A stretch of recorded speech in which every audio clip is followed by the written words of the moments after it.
Although coconut milk is available in canned and powdered forms, studies have shown that volatiles in canned coconut milk change over time. Hence, it is best to opt for homemade coconut milk. How to make coconut milk at home for hair.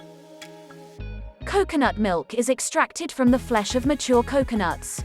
The extraction process is easy and can be done by following these simple steps. Finely grate fresh coconut. Then, boil 2 cups of water. Now, add the grated coconut to the boiled water. Let it soak for 4 to 5 minutes. Use a muslin cloth to sieve the contents into another bowl. Squeeze out the milk by pressing the muslin cloth. Let the milk cool. Freeze it for a night. Coconut milk contains fats, proteins, vitamins E, C, and B12, and zinc. Nutrients like vitamin E help protect your hair from free radical damage. Hope you did get some value out of our today's video.